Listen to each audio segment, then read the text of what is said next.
Welcome to the show. What do you think of the I love custom intro music? I mean, I love it, and I love how professional it is that you put your was that your microphone right next to the phone? Yeah, I have oh geez, that was pulling on that weird. Can you still hear me? Yeah, this is gonna sound great. I have a good feeling about this. It is. I've done a few now. It's not bad. I'm waiting a better microphone setup in the mail, but I have the microphone from a very nice pair of headphones just pinned with a safety pin inside the hood. It's it's kind of rubbing up against your hood when you move, though. I don't know if Oh, that's an issue. I yeah. just If felt you're like I should hearing it, tell it you is. in case. Let me do Okay, yeah. this. I just thought I'd let you know in case. No, this Is is this just the audio pod, or is it also, are we screen recording? I do put the screen up on YouTube. Here, I'll just hide it like Okay. that. So I Um, should be aware of my angles. yeah, but I would say like not even half the people that listen to it actually watch it on YouTube.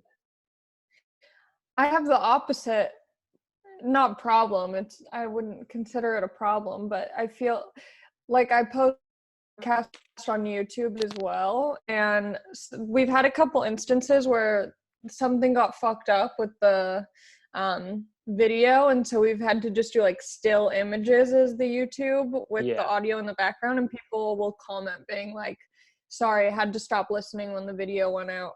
Like people will only watch it.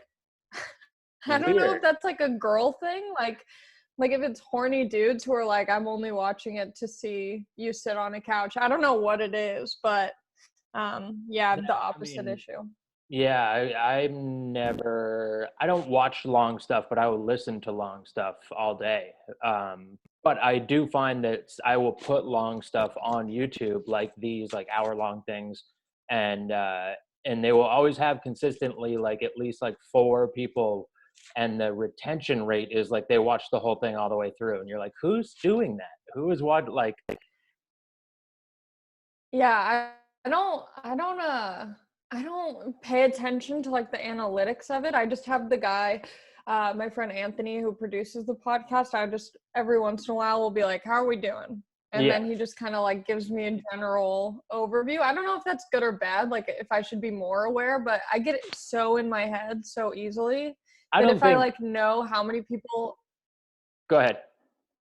like if I know that people are only watching like the first 15 minutes or something, then the next time I record, I'll just give up after 15 minutes. Like whether it's subconscious or like consciously, like I just don't do well with feedback. Like I take it all very personally. Yeah, totally. And I think that is good in like your as regards like how people watch you, you should have that mindset of just like I don't pay attention to that. But I find it interesting that just like I wish I could see the analytics of any YouTube video I wanted just to see like there's like a 4 hour there's some crazy long ones of it's like a ship in Norway that just sails up the entire coast, and like the 19-hour video is on YouTube, and you can just watch 19 hours of it. And I There's want to not see like a how. part two or like part three. Nope. It's just What? all in one. Yeah. As soon as YouTube opened up their like download rates or whatever, people just started seeing how long of a video they could put up there. But I want to see. I just would love to be able to look and see like what the retention rate of like how long are people watching that or just having that play. Yeah, I mean, but who would want to watch that? If it was like 19 hours of like keeping up with Kardashians, like me Well, personally, I'd be like, okay, I'd see how long I could watch it for, but a fucking Norwegian ship just yep. coasting, I don't know if that's something I'd be inclined to watch. Exactly, and that's why whoever is watching it, we put a red flag on them and we keep an eye on Yeah, yeah. That person them. should not be allowed to fly or boat. Yeah, I first wonder thing how many off the like seas. yeah, stay out of the water. I wonder if David Dobrik was on the Norwegian cruise line, if people would steadily watch it. Who's that? David Dobrik's like the biggest like internet person. Oh. He's like he I don't even know. He's just like huge, you know. He started on Vine. He was one of those guys who started on Vine, but he wasn't like super successful with Vine, but he like was friends with a lot of the super successful Viners. And then he moved to LA and started doing like YouTube, and just like people love him, I like bet.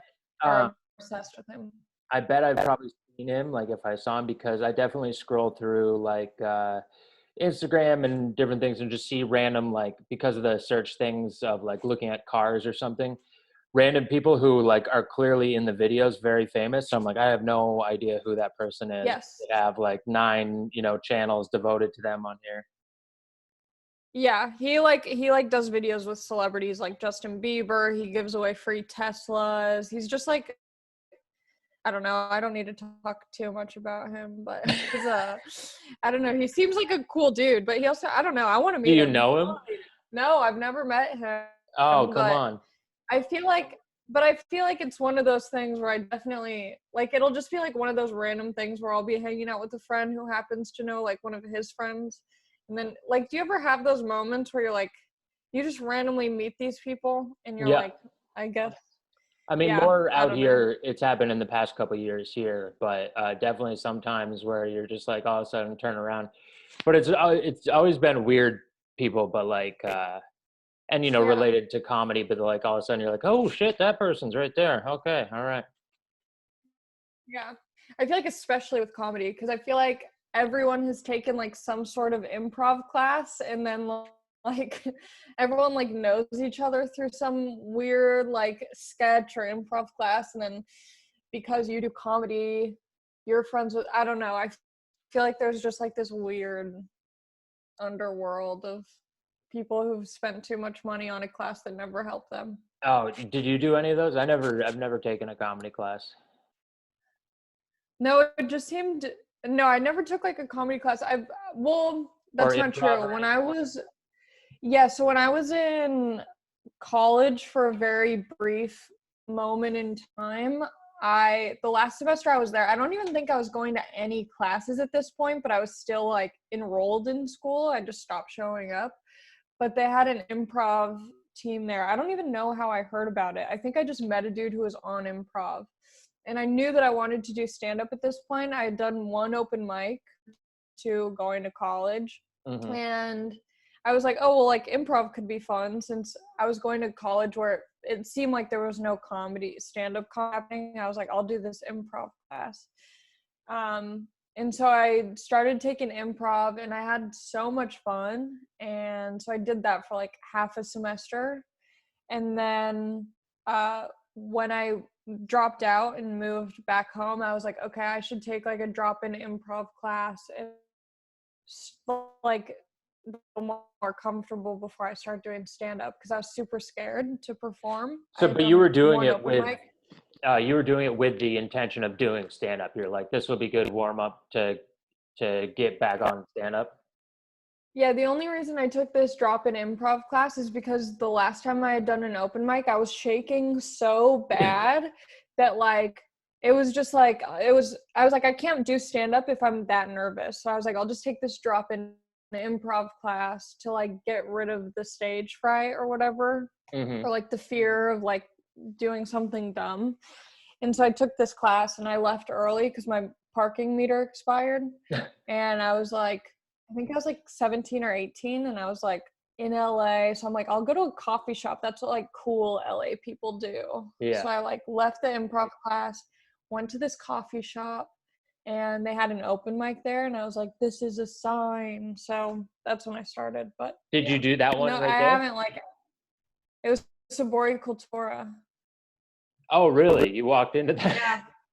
Yeah. So I walked into Sabori Cultura, talked to some people who were really nice, told me about the Comedy Bureau, and then I was off and running.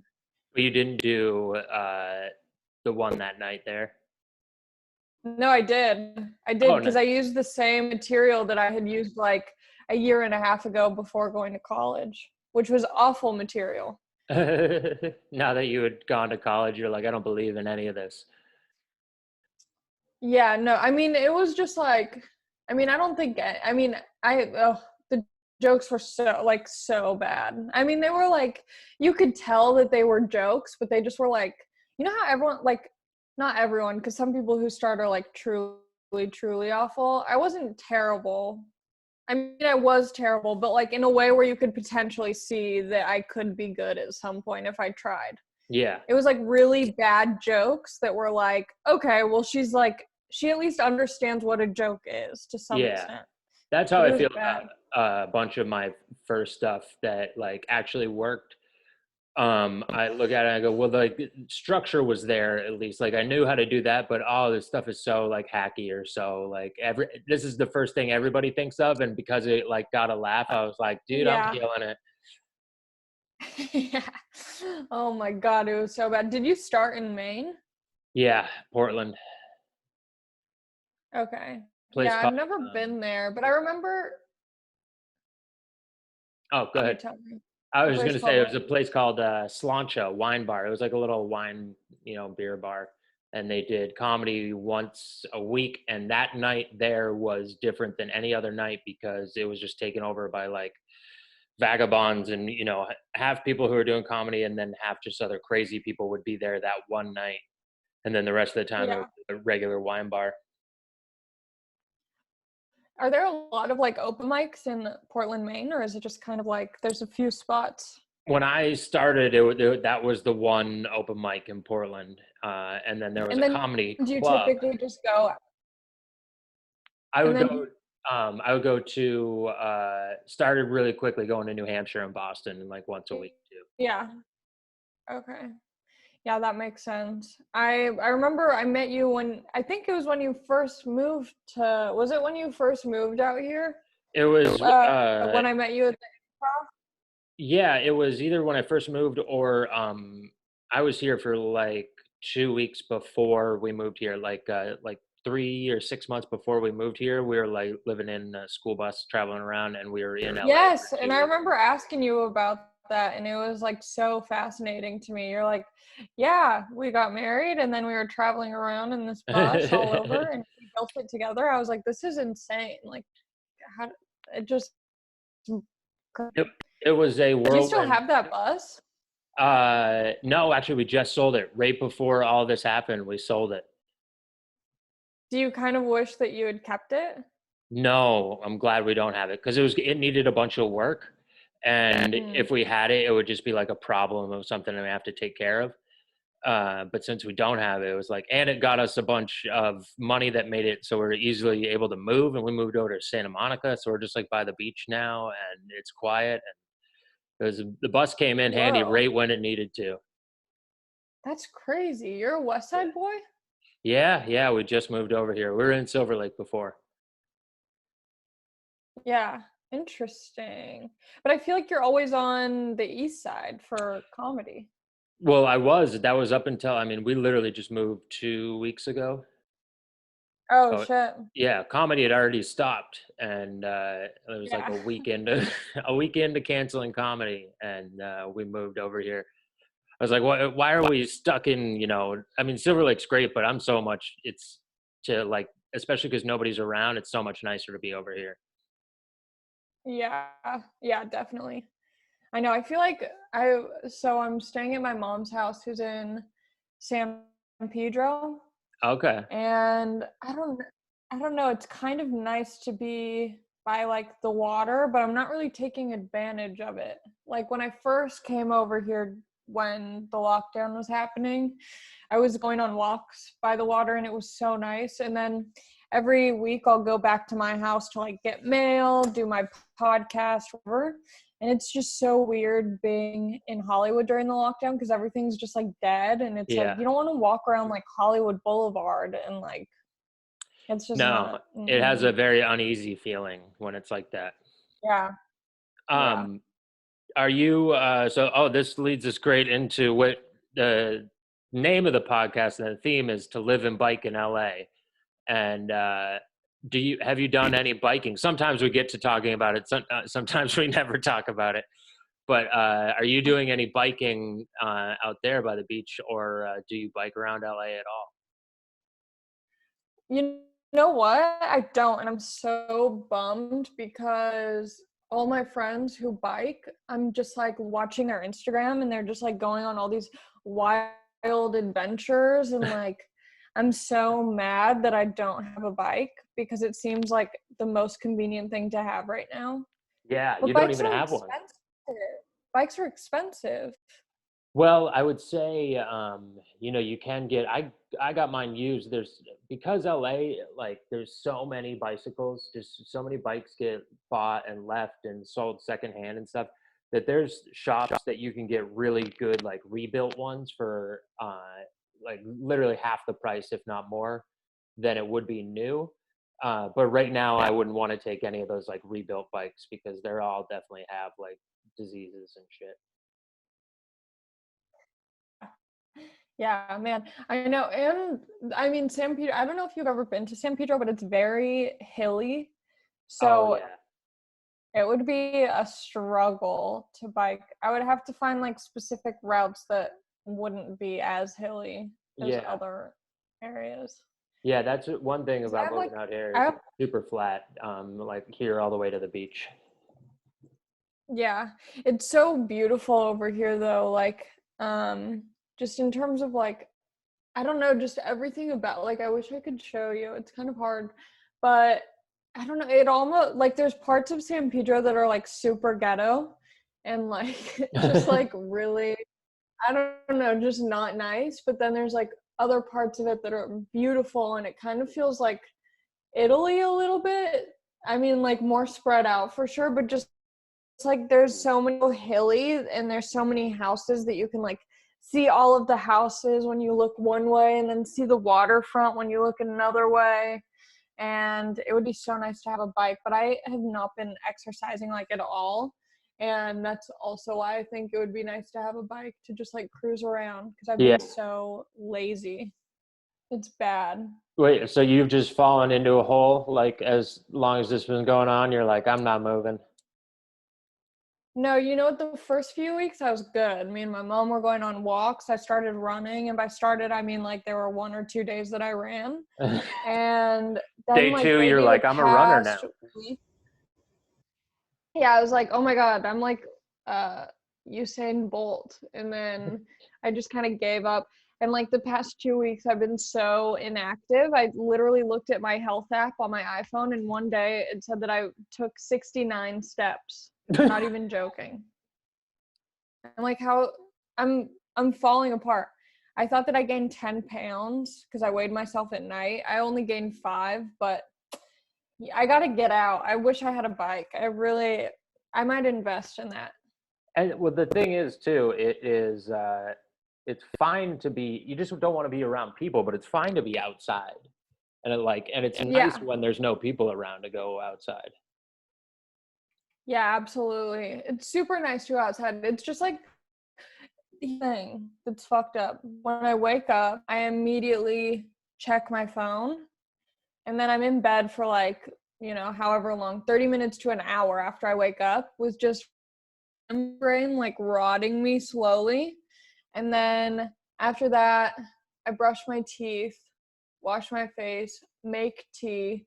Here's the thing about lockdown that's different than normal life. I'm making breakfast, like I'm making food. I normally don't eat breakfast. Like I just go out and like do whatever I have to do. So I'm just like out and about. Hmm. But because I'm in lockdown, I'm just like if I don't go out first thing in the morning, like it's just not gonna happen. But I'm gonna try and go on a walk. I'm gonna try and go on a walk after this. You, I need to like lock my phone somewhere so I don't use it until after I've done something for the day. yeah, you can do it, but also like I don't know. Maybe you're different if it's just with you. You look at it, but I love putting on podcasts or music or something and going for walks. I fucking went for 4 hours yesterday. Did like But eight miles. you're like an outdoors type of dude. Like I picture you like walking and like looking at flowers and like knowing what different types of flowers there are and which ones are edible and shit. Like you just seem like you could like make a knife out of wood and like be fine if you got lost out in the wild. I Like would that's I not would who make I it am. like a couple days where like Like the average person, it's like I can kind of juggle, but I know some amazing jugglers, so I'm like, I'm not a good juggler. Yeah, Like I yeah. know some dudes that will can just like the second everything fell apart, they're like, yeah, I'm in the woods and I'm living now, and I'll be not much about my life will change. Yeah, that's not me. I feel like but I feel like here's the thing. There's this movie I watched, what was it? It was so good. It was called like uh Killer slash something or something slash killer. I don't know, remember. But it's the story about this guy who's allegedly wrongfully convicted for some crime and he's sentenced to life in jail. And his father like won't give up on this case. His father's like doing all this heavy work to get him out. And the son has been in jail at this point, in prison for like years. And the dad's just like not giving up. And the son he's like the smart young dude who has his life ahead of him. I think he went to like a good school and he's in jail. And while he's in jail, he's like trying to stick to this like routine because it's very easy when you're in jail to just be like, this is what I'm just like a person who's in jail now, and just kind of like give up and like lose faith. And he was like, I need to stick to what I do, read books, write, like whatever, because that way when he gets out, he can like go back to living a productive life. But it's so easy when you're like, that's how I feel right now. I'm like, I need Mm. to start getting my shit together or else I'm just gonna like be a oaf of a person, like a sack of potatoes when I get out. Here's Is what'll it help bad you. to compare this to being in jail? Yeah, it's terrible, and very white privileged of you, but it'll it'll play great. um, It just it, well, I don't here's the thing. I don't feel like I'm in jail. I feel very free and very whatever. I just mean in terms of like it's easy to get caught up in like a certain type of behavior or like yeah, not having structure. Like when you're the one deciding how your day goes, like it can be very easy just to not have any sort of structure. And it's important for me to remember that this will be over and I can't stay this way forever. I think I'll double down. I think it's worse than jail because you're forced to come up with your own structure. You don't have a plan set out for you, and we don't know when this is going to end. You know, jail, at least you have a date you're getting out. But for us, you know, this just could be life now. So I think it's worse than jail. Well, I think a positive to being in jail compared to this is that you wouldn't be gaining so much weight, you know? You'd have like one piece of bread, some beans, Exactly. That's and what I'm just saying. You'd have a diet plan that somebody else would force on you, and the food you wouldn't be able to go to farmers markets and get good produce. You just have jail food. are Like we're farmers markets still open? oh yeah. I go once a week. Wait, there's still what? Yeah, yeah. How are they doing? The one in Santa Monica is restricts all the entrances are like closed off, and they restrict how many people can be in at a time, and you can't touch any of the produce or anything yourself. You just ask the person who's working at the stand, and they bag stuff up and hand it to you. You know what? That's a great idea. I think that's good. Yeah, I honestly I've been to those, and I've been to the supermarket, and it feels like less germy than a supermarket feels. I've been to some I've been to some grocery stores and they all seem most of them are doing like a really good job. Yeah, it does seem like they are trying and trying a lot more than I see grocery store people usually trying. Yeah, even Taco Bell. I went to Taco Bell the other day and they were on top of it. They had like plexiglass over the drive-through window. So there was only like the bottom half open and exposed. And then everyone was wearing gloves and masks. And then they gave me my food through a bucket, like a little like a container. So that way they didn't like hold the bag. And even if I don't know if that actually does anything, but it felt like I was like, go Taco Bell. Yeah. Yeah, that seems like I was they're doing more with that than they do with their food. absolutely, but that's kind of why I like the food because it's like they just throw things in the food and they just, I don't know, there's something about taco. It feels like a divorced dad is feeding you. I kind of miss that feeling sometimes. Um, I'm like, I miss my is that are you, will you go with any fast food, or is Taco Bell your secret? Taco Bell's definitely my favorite. I went to Jack in the Box last night, tried a new menu item that was incredible. I've never been there. And Jack in the Box, their Yeah. tacos. Their No, tacos I've been to are Taco Bell, never been to Jack in the Box. no, but Jack in the Box, they have tacos that are incredible and curly fries that are unbeatable, out of this world. I also like what else? I don't know. Taco Bell's pretty much the most consistent. I've never been to Arby's, but I was talking to a stranger online last night from Omegle, this website that I like going on, and she said that she works at Arby's and also has coronavirus. So So Arby's has Corona. Arby's has in Indiana, and she's going back to work in 2 days. So Can't stop her me. fever, yeah, no, her fever broke yesterday, and she's going to work. She's like, So they need me on the curly fries. Arby's has curly yeah. fries. Are you Do they? hearing my mic like buzz or anything? No, it sounds great to me. Okay, cool. I think it's just the switching over on the computer. I was hearing a little twitch. Um, do you know the Mm. original Arby's is right on Sunset by like the 101? You know that Arby's there? I know. I'm very familiar with that Arby's. I've never been though. I didn't know that that was the original. Yeah, I think that's the original one. Are you sure? That seems crazy that it would start in LA because I like there's none in like there's very few in California. I feel like I mean there I don't know. It just I don't know. I we mean, need it's to pretty like it's if you think about it, it's Jews and meat, like that goes hand in hand. yeah, but not I mean I don't know how many Jews you know, but as a half as a half J, we're into nice quality meats. I don't know That many is fast true. food. Yeah. Well, that's why I wonder if it started as like a nice, just regular sandwich place, and then got franchised out and you dropped in quality. Yeah. Well, the girl who has coronavirus from Arby's, she was telling me that it's very clean. So now I'm kind of tempted to maybe give Arby's a shot sometime.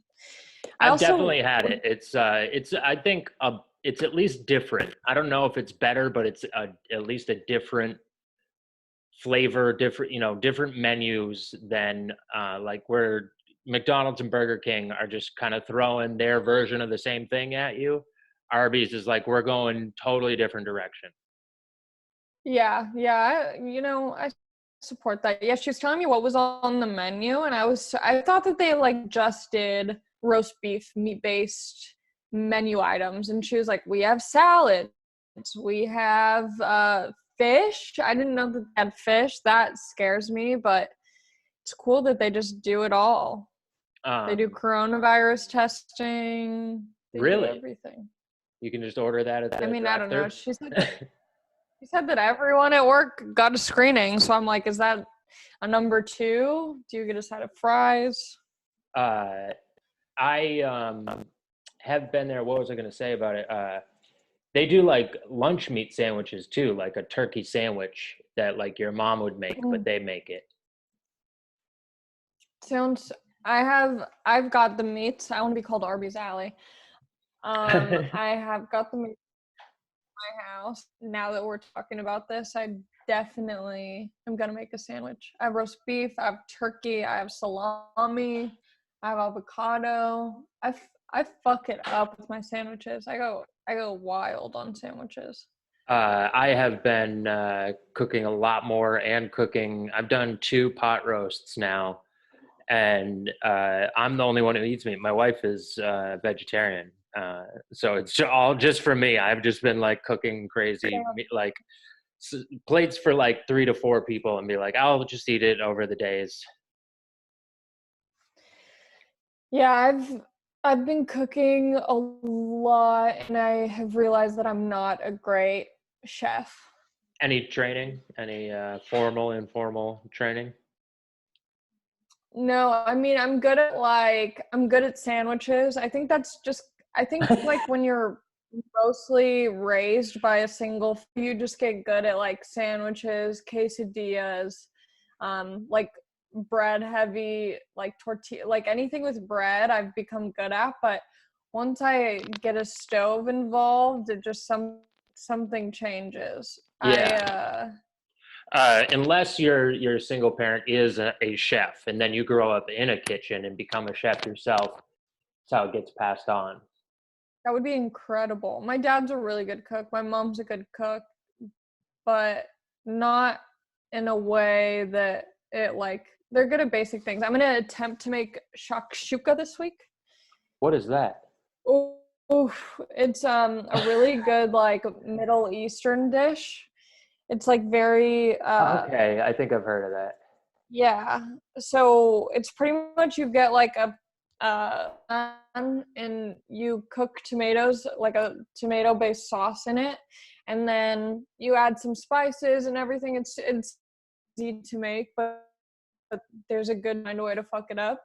So it's just like this big old tomato sauce, yummy thing in the pan, and then you add eggs on top. You just crack eggs over it, and then you let those cook as as is, and then you eat it with like pita or bread. You can add avocado.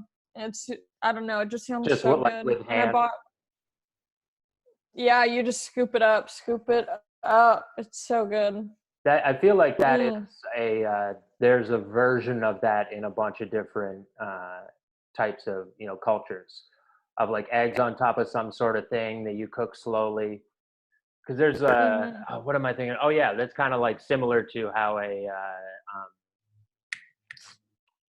is it? Fajita? No, not a fajita.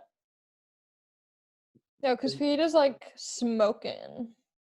Yeah, there's some sort of Mexican dish that's just like the rice and veggies or steak or whatever on bottom, and then fried egg on top.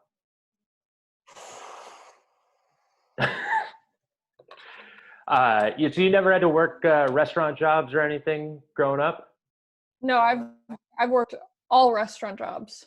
Always have worked restaurant jobs. My but first not one. kitchen. No, I mean, well, I feel like when you work at a restaurant job, you like end up having to do stuff in the kitchen. Like when you're busy, like when the restaurant's busy, you just like end up like doing whatever you can in the kitchen. But like the only place that I really was like involved in the kitchen at a restaurant was at a chicken wings place. So, I mean, unless I'm cooking chicken wings, can't really be super good at something yet. Unless you're cooking chicken wings in that exact kitchen. Yeah, unless the sauces are already made and all I have to do is toss the chicken in the sauce, then I'm great. Because that's where I learned how to cook. I started when I was like 13, started in kitchens, and then just like every summer. 13? Yeah, I started washing dishes in kitchen, and then also like worked at convenience stores doing pizzas and sandwiches and shit. And but then by Mhm. like the time I was a senior, I worked at this one restaurant in the summers every summer. And by the time I was a senior, I would run the kitchen one night a week, and then be like the second chef person every other night of the week to the owner. Wow. So I learned how to cook there. But then when I realized, like, I worked in a bunch of other kitchens after that, I realized like all I really learned was how to cook just like that person, and they had one particular way of cooking.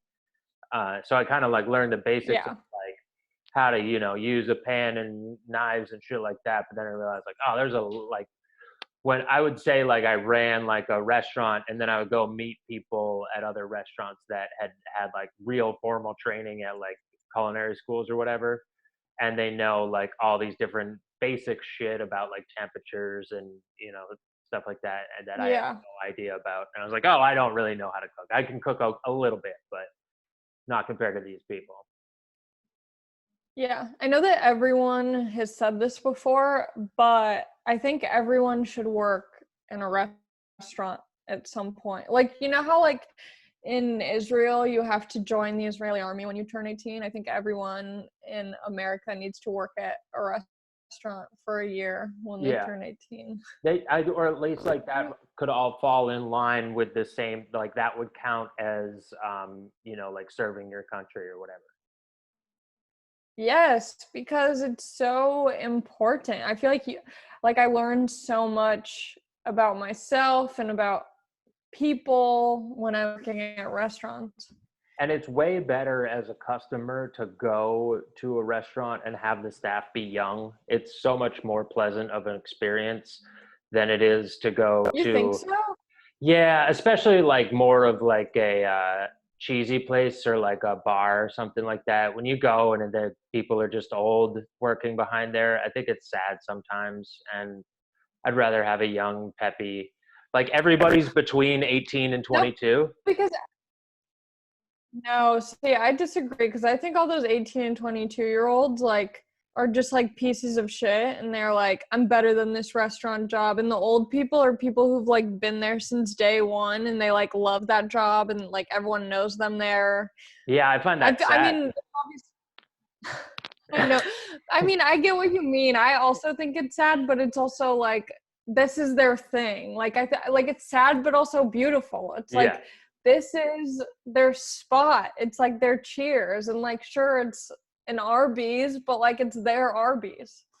I worked with a lady, I forget her name, but it was at the town convenience store called the Market Basket in Harrison, Maine, and I was like 14, and we made pizzas and sub sandwiches, and it was also just a convenience store, and it like that made me sad that she worked there because she was like 62, but she had been there for like 25 years.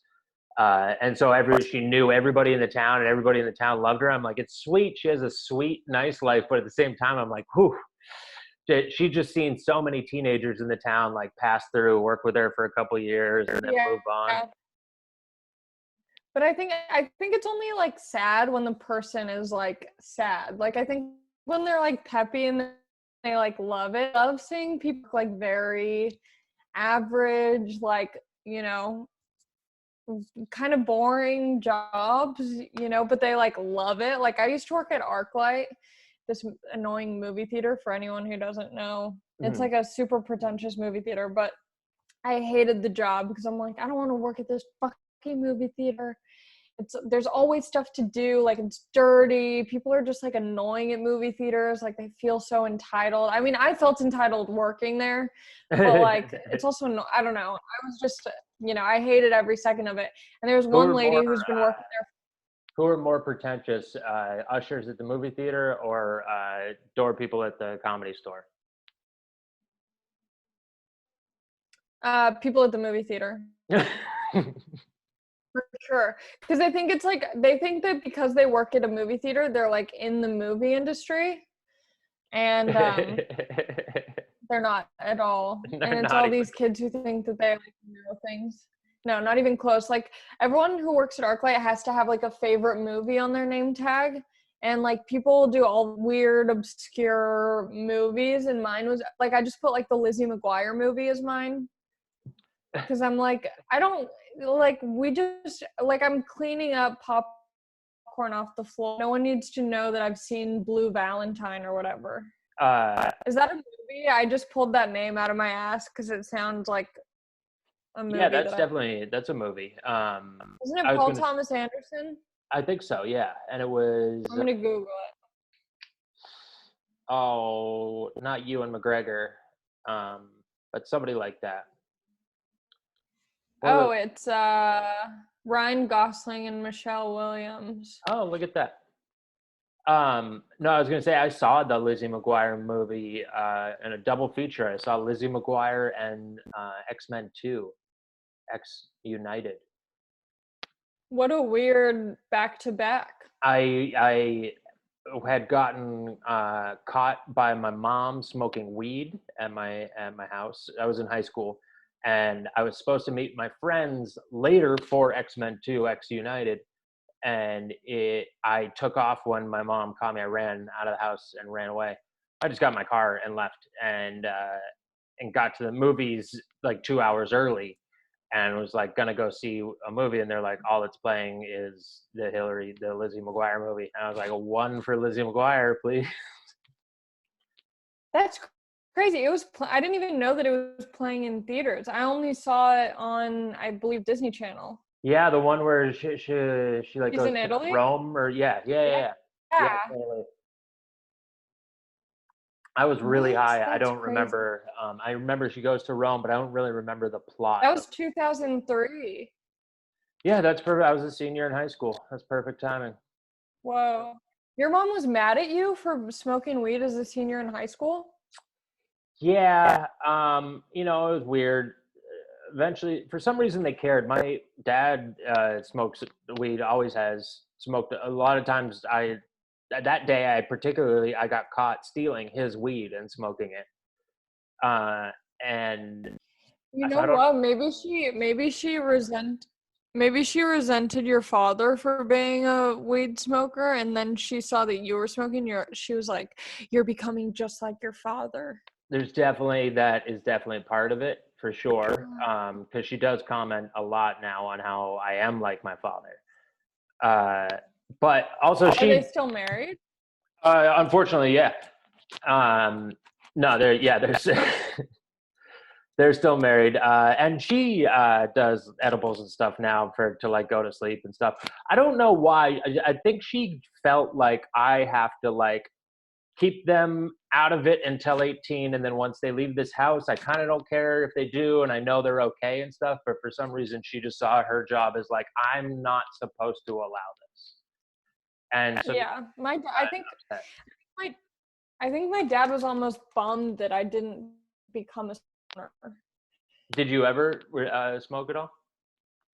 Yeah, and I really tried to be a stoner in high school, and it just like didn't work. Like I get way too high when I smoke. Like I just get so fucked up.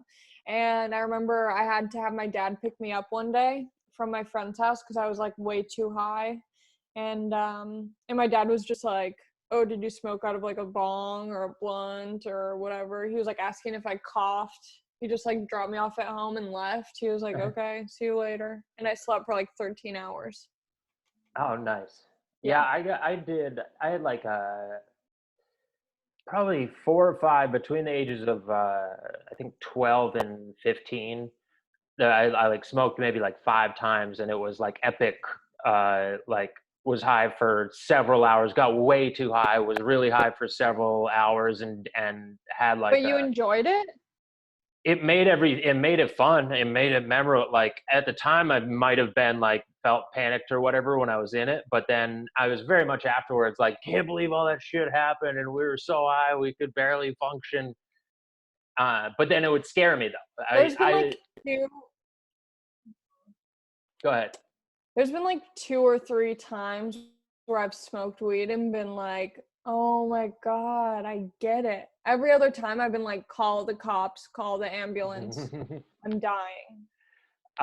For me, most of the paranoia is at the time was like people are gonna find out we're high, and now that's not a thing at all. Like I can just tell people I'm high. Yeah. Yeah, no, it fucks me up. It's bad and it's bad. Every time I always just like kill the vibe wherever I'm at because I Yeah. have to like draw attention to how I feel like I'm dying, and no one wants to think that their friend is dying when they're high. See, I totally get that because it does scare me, but I like doing that to myself, um, to make like not even boring situations, but mundane situations be like, what if you were incredibly self-aware right now? I like dipping my toe into that and being like, oh my God, this is terrifying. Yeah, I hate being overly self-aware. I think that's why this quarantine is starting to fuck me up because I just have so much time to think about myself that I'm like, this is bad. I need to not do that. Yeah, definitely, and especially think about yourself in the way of like there's so much other times in life you'll have the thought of like, if only I had the time, and now life is like, you have the fucking time for whatever. Yeah, I'm What like, are you doing? I don't need any time. I'm good with no time. No time is great. That's I why I love think cooking and stuff is great, because it's like I especially got into recipes because you're like, this is an hour of like yeah. arts and crafts time. Yes, it's great. It's such a nice time suck, and then it's beautiful because you get to eat after. But this is what I hate about cooking. It's never, you spend all this time trying to get this meal prepared, and then by the time you're ready to eat, I don't even want to fucking eat it anymore. And then you do eat it and you're like, it's not as good as I want it to be. And you're just like, now you have to clean all the fucking dishes. And yeah, that's how I feel about cooking. That's why I love a little Jack in the Box or Taco Bell, because you're just in, you're out, you're stuffing your face. It's so good. I That's feel so so weird. naughty doing it. I feel like the gratification of eating too, but from cooking. But for you, like the second you have to do other stuff around it, you're like, it ruins eating for me. Yes, that's how I feel about almost everything. I Yeah. love I'll do like I'll cook, but yeah, like I was saying, just make a bunch more of it so that I'll eat then, or like might have that feeling then. I'll like, oh, now I got to do all the dishes and shit. But then also later, I'll be able to be like, I can still have a ton of pancakes. Yeah, I managed to fuck up pancakes the first time I made them in lockdown. I thought I like knew. I'm like, everyone, you just are born knowing how to make pancakes. It's just something that you know how to do instinctually. And then I made them, and I was like, how am I a person? Like, how have I gone this far in my life not knowing how to make pancakes? But I mastered it by the end, so that was So did nice. you go straight to a recipe, or did you try something first that like I Well, think I have an idea of how to do this. no, I think what fucked me up is that I read the recipe on the back of the box, and so I was like really like concerned about all of the proportions and everything like that. And I think cooking is the best when you just do it from your heart. When you're just like looking at it and you're going, is this how much I would personally think goes or would want? And so once I just abandoned the recipe box and did it on my own with the general idea of what to do, I killed it. Oh, nice. Killed it. That can be tough because that's like borderline baking, doing pancakes, and Yeah. like cooking. I think Like when I'm you're better with baking than I am with cooking. uh, you should do a study on that. You could do cooking versus baking, see how they come out. Yeah. Um, oh, okay. This is a point in the show, and then I'll let you go. You've been an excellent guest. What your podcast? Just before the end of the show, you should promote it so people don't have to stay around to the end. Is it's Resting Bitch Pod? Is that it? Yep. Resting bitch. Nice. I've seen the setup you have, and I've listened to a little bit of a couple episodes, and I'm very jealous. As Why? far as a podcast setup, it's comfortable. It's like a great. It's It's a cozy. great camera to. I feel like so many people are getting camera views wrong, especially in this time of how they're setting them up. I've been thinking about mine and trying to have it right, but like yours is like a perfect like person, one person shot on the couch. Thank you. I'm gonna Yeah, I share was the thinking of screen. doing. Oh, here we go. Which we're gonna watch a video. I just want to get your. Oh shit, here we go. What were you saying first? This will I'm dramatically scared. change the. I'm scared. And here, I don't know Oh how my this god. screws up the sound, but you can hear the sound. Don't worry, it's not that graphic. Oh, this is gonna sound bad. I'm guessing the sound is important to get the full effect of It the. very much is. This worked the other day.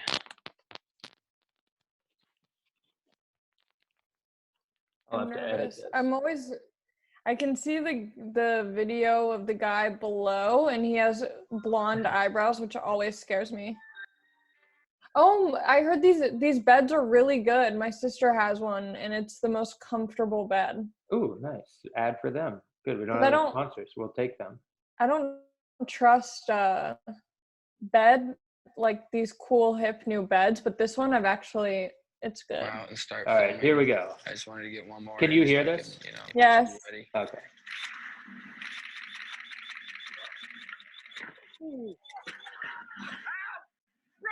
My ankles are broken! My ankles are broke! His ankles are broken! I got broken ankles! He's coming, Just didn't go fast enough. Sucks. Oh, I knew something was kind of wrong. Right as about 7:20, I knew it was going to be rough. When I was in the air, I didn't really hear anything. Really dead silence, and then I hit the wall and heard a really loud explosion, just right in my boots. Felt like someone packed dynamite in there, you know what I mean? Lit them and my feet blew up. It was crazy. On both sides, he had fractures to the talus, which is Okay, that's it. oh my Now- God. Is there like significance to why you play that? Does that have like special meaning to you, or? Well, yeah, I mean, like that's a famous clip from the world I grew up in. That he's like one of the biggest freestyle skiers of all time. But Oh. I love it because of the especially the third scream afterwards by the other guy saying his ankles are broken. That's your favorite part of it? Yeah, that's what really makes it significant. The crash is crazy, but my ankles are broken, and then the third guy His going, ankles are broken. yeah. It's kind of like the grape stomping video where the girl's like, oh, and then the newscaster's like, I think she's really hurt. Exactly. Just like the very clearly obvious point that the other person makes about it. They're like, ooh, his ankles are broken. And he wants to help. There's nothing he can do, and then he just cries out. He's like, "This might help." That's so fucked. God, I've never been snowboarding or skiing, but I have this idea in my head that I would be really good at snowboarding. But I imagine it would go similar to that, where I would just somehow break both of my ankles. I would hope that even the first time you don't end up in a situation like that. That's what would be funny. It's like you're like, first time, let's hit this jump. Does he still ski? Yeah. He was about a year, I think, of rehab to come back from that. But he's still Oh my God. he's professionally and stuff. What's weird is I think he's like 2 weeks older than me, and like I used to. I would say a handful of times, maybe like 10 times, compete with him, like at that level. And You were a competitive skier? yeah, that was my first dream in life when I was like a teenager. Whoa. But he literally is one of like, and at that time too, like in the early 2000s when I was competing, he was like one of the best out there. And also because it's such a new sport, he was like one of the best there'd ever been, because every year it just kept getting better and better. But now what kids do is fucking ridiculous.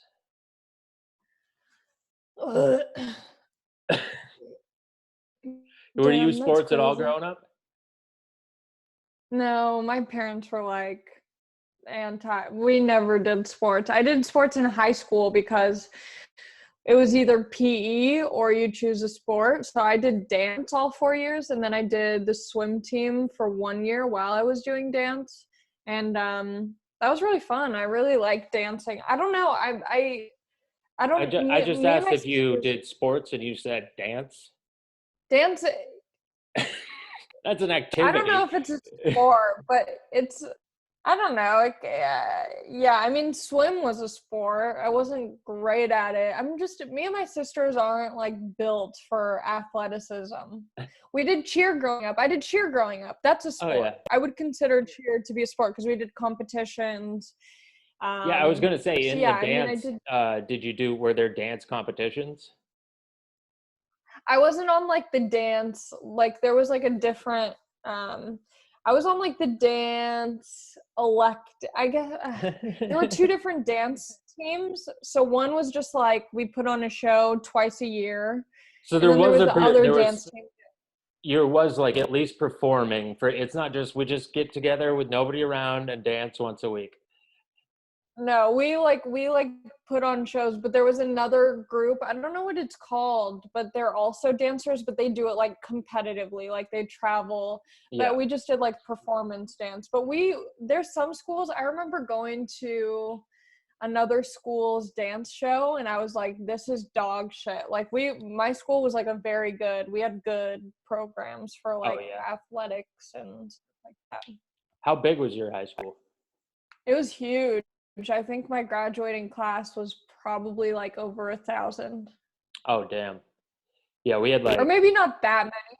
Maybe not that many. I think the total of people who went to our school was like definitely over 1,000 though. I kind of want to Google it. we had about 200 to 300 in each class. So we had like maybe like 1,200 in the total school altogether. By class, I mean like freshman class, junior class would have like 300 kids That's in like it. a pretty. Okay, so this is how many students. Yeah, so we have 3,200 students. Yeah, at that's our- like twice the size of my school. Yeah. But our school was it was a regional high school, and so it was 8 towns went to this one school, and that's how they got that many kids in Maine. Otherwise, like the other schools that were just like single town schools would have like 40 kids to a class. That's so crazy to think that. Yeah.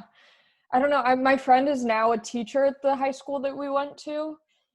And she said during lockdown, I guess it's based on districts. Like every district chooses how they do their lockdown like procedures for online school.